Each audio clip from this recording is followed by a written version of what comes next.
But I want to talk about the product that I used to use back in the day when I worked for True Green and we would do grub preventatives. We would use a brand name product called Merit, M-E-R-I-T, and the active ingredient in Merit was Imidacloprid.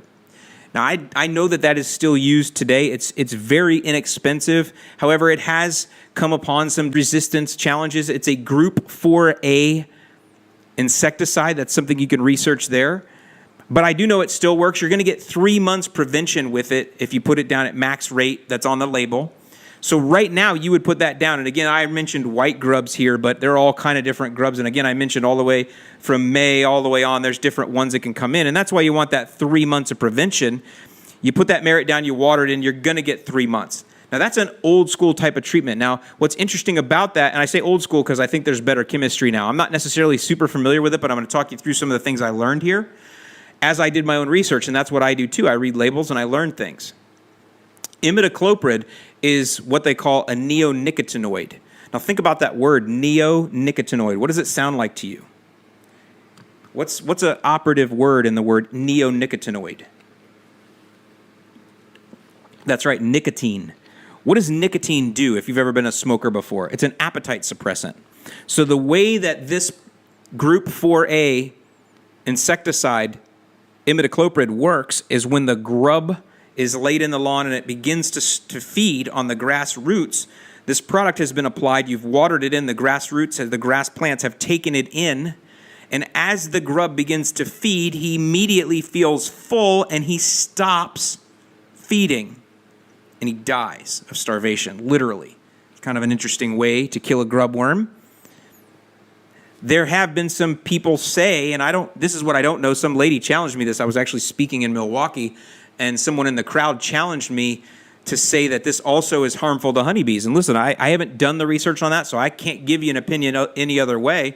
But what I can tell you is you have some different options now, and I think they're better anyway. I think you should go with some of the other options, not necessarily because of the honeybee thing, because I haven't studied it. Definitely if it hurts honeybees, I want nothing to do with it.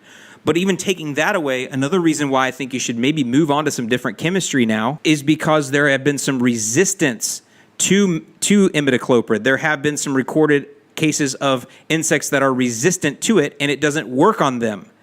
So in that case, we're going to want to switch it up. We don't want to increase that resistance because the more generations of grubs that live through these treatments of imidacloprid, the more resistant they become. That's how that works. I learned all this from Matt Martin. I'm not some expert on this. I just listen to every word that Matt Martin says at every conference that we attend together. So what you should do in this case is go ahead and switch active ingredients to get a different group or class of insecticide because it will work differently. It will function to stop or kill the grubworm in a different manner.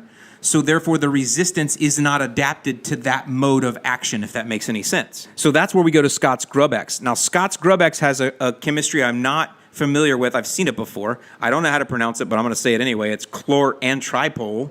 Chlorantripole. I don't know. Let's change the pronunciation on that. We got people pronouncing it Bahia grass now. We got people mispronouncing dithiopyr because it's supposed to be dithiopyr. Let's make this chlorantripole. Does your grub app have chlorantripole in it?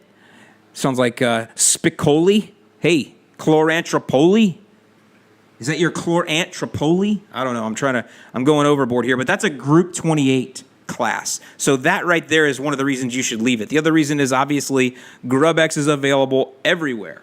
So go get it and throw it down. Now, the interesting thing about that is it says you're going to get 4 months prevention. So you could actually put that down a little bit earlier. It also covers some different insects. You can read the label, but it covers a few different insects that are not covered in the Merit label or on the Imidacloprid label.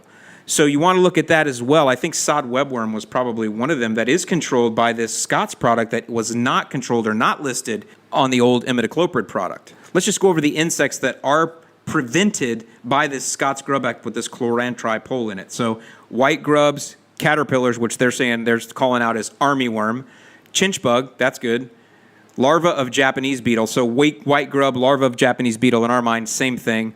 Crane fly, I don't know if that's an issue. And billbug. Billbugs have been challenged different parts of the country. So those are the things that it lists, but there are some other things that it lists in smaller print that you can go through there.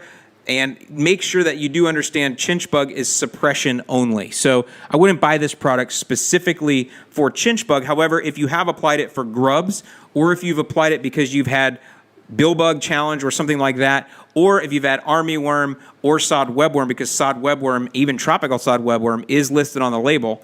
If you've had problems with those, you'll get that type of control as well, and you'll get suppression of chinch bug if that does happen to become a problem. Now, the other thing the product does say is it takes a full inch of water to get it in. That's a little bit different. We're used to taking the tuna can challenge with a 1/4 inch, maybe a 1/2 inch with our pre-emergence. We're saying water those in at a 1/2 inch. So you're taking the tuna can challenge, putting the tuna can out, wait until your irrigation reads in there 1/2 inch deep, and you're good to go. With this product, with this Scott's Grub X, it's a 1 full inch. So just think about that. That might take you a couple hours to get that in. So maybe you'll have to do that over a couple days. I would not spread it out more than that. Get that in and get it into the soil. And make sure you get it in plenty of time, because it is a preventative. So the later you do it, the less efficacy it's going to have. One of the things that makes these products effective is they need to be down prior to the larva, getting to be a certain stage or a certain size. And I don't know what that size is with this. The label didn't really specify that. It just said get it down early and get it down before they feed. So that's something we can explore a little bit more of, but definitely in this case, put that Grub X down. Different chemistry, gonna work for you, gonna give you that protection that you want. And because it's got that full 4 months, that's gonna give you protection for more. Even some of you down in the transition zone, maybe some fall armyworm is a challenge. That's on the label. So that 4 months can really be something that can help you out there. And as always, hope for the best.